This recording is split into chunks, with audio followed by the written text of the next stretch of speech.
Hi everyone. My name is Korosh Erfani. I am a sociologist and a political analyst. And on this day of September 17, 2025, I'm going to treat one subject that is extremely important. As you can see in the subtitle of the program, it's a question of the possibility for the United States turning into a dictatorship. Is it possible? Um to answer this question, let's start with a narrower question, which is why, for the current administration, restricting freedom of speech, or some people say killing the freedom of speech, became a kind of necessity, right? And this subject or this question is more relevant when we know that today, for example, uh, the ABC put an end to the activity of its figure, Jimmy Kimmel, and his show is indefinitely for now ended. And the reason is because of his remark, the remark of the Jimmy Kimmel on the the death of Richard Kirk, Charlie Kirk, and what happened there. So if you are saying something that can bring the suspicion regarding some people related directly or indirectly to the government, then you are sanctioned. So in the light of that, we got also other newses. For example, President Trump is announcing that he's going to design the Antifa as a terrorist organization. Can you imagine? So a movement that is supposed to face the fascist and the extremist movement now is supposed to be labeled as a major terrorist organization based on this tweet. So, which means that there is effectively a current flow of repression for the freedom of speech. And the people are noticing that. As you can see here, we have effectively a very interesting formulation saying that MAGA, considered as incorporation, is gradually building an un American, anti constitution, authoritarian system that ultimately will be leveraged against American conservatives, Christian, and people of faith, you know, which means exactly the controversial effect of what MAGA wanted at the beginning, and all who support fundamental and traditional American values. So that's something that's going to happen because it looks like that MAGA is not anymore a really American movement, and there are the invisible hand behind the scene that is trying to manipulate that. And by means of MAGA, they are trying to advance another agenda, which is very interesting to discover effectively. Here you have the first elements of, we can say, the violence across the country. So it's a question of killing, for example, a Muslim woman, killing a black student, hanging it, from a tree in Mississippi. So that's very worrisome, effectively, because it's a question of racial crime. So also we had shooting in Pennsylvania against the officer. So all of this is happening in 24 hours, across the United States. Another case is the gunshot against the home of the Democratic State Senate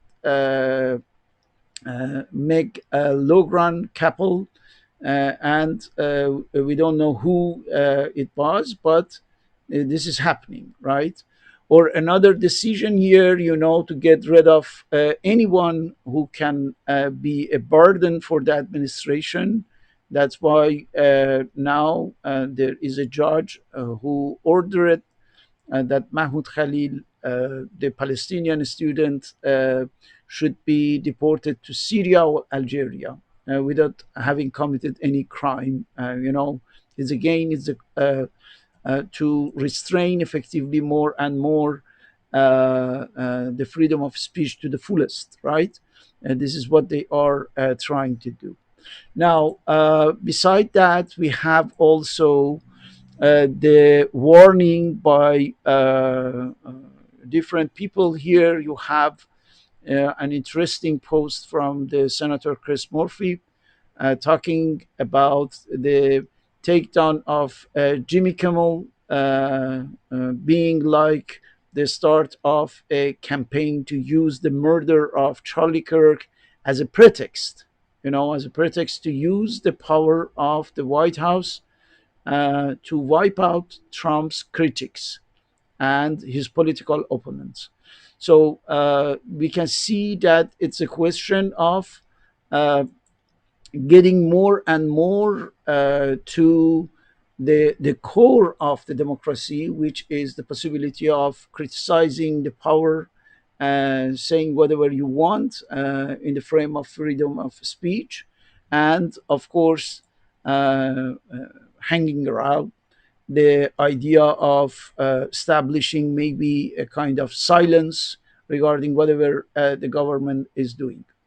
So if we want to understand why the things are going in this direction, we should be attentive about the situation of Israel, right?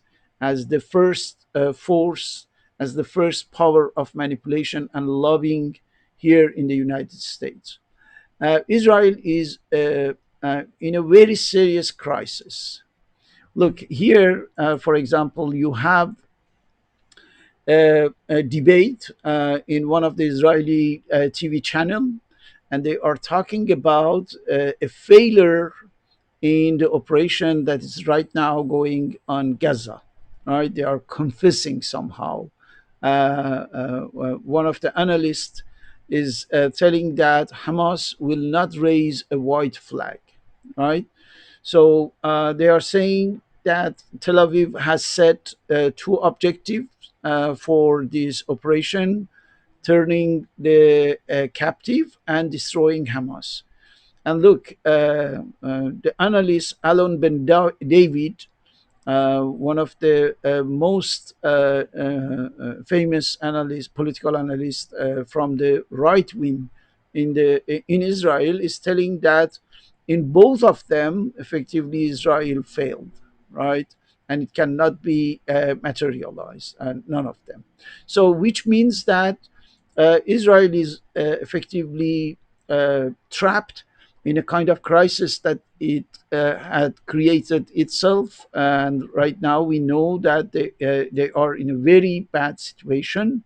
That's why it looks like that they want to compensate themselves by a kind of victory in the United States. Their failure in the Middle East should be somehow balanced and checked by what is going on here.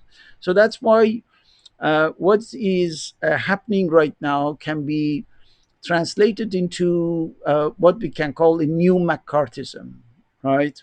Going after the people who are criticizing the state, the government.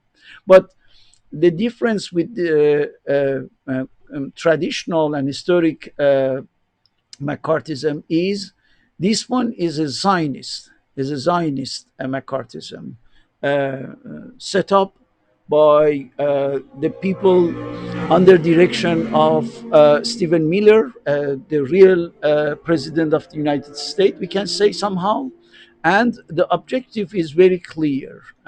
That's the objective of the Zionist McCarthyism: taking over the United States of America. We should say it very clearly, you know, and by means of that, transforming effectively the United States into something like the United States of Israel. And the objective is using all the sources, forces of the United States, depleting them completely in order to establish the greater Israel. And when I am talking about the greater Israel, is not geographically limited to the Middle East. The United States is a part of the greater Israel in the mind of Zionists. We should be aware about that, because historically, the promised land for the Zionists was here, United States of America. It was not, I mean, the continent, the American continent, where we have right now the United States of America as country. It was not really Israel. Israel was, I mean, the Middle East was a new idea just suggested by the British colonialism in order to bring a lot of Jews from Europe into the Middle East, to get rid of that, right? That was a kind of historic riddance, good riddance for the British and European, to put them there at the cost of, turning the life of millions and millions of nations, people, countries in the region into the hell. So that's the objective, and they want to do so. And it's not really very hard to find effectively the proof that they want to do that. Look at this post of one of the famous figure of Zionism in the United States, Ben Shapiro. Look, uh, as a kind of serious, satiric, not serious joke, he's giving the idea, he's propagating the idea. What he's saying: I would gladly waive the born in USA requirements for presidency for Bibi, for Benjamin Netanyahu. So that's the idea. The idea is taking over the United States, and then going through a process by which they can effectively, shift from America to Israel, United States of America to United States of Israel, with the presidency of who? The former, at that time, the former Israeli prime minister. So that's the idea. They are looking for that.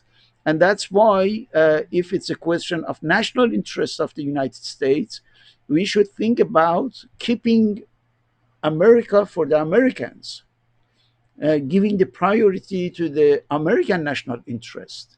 But what we are seeing is that the Trump administration is somehow engaged in what Israelis are doing. It was in what Zionists are doing. And the question is why?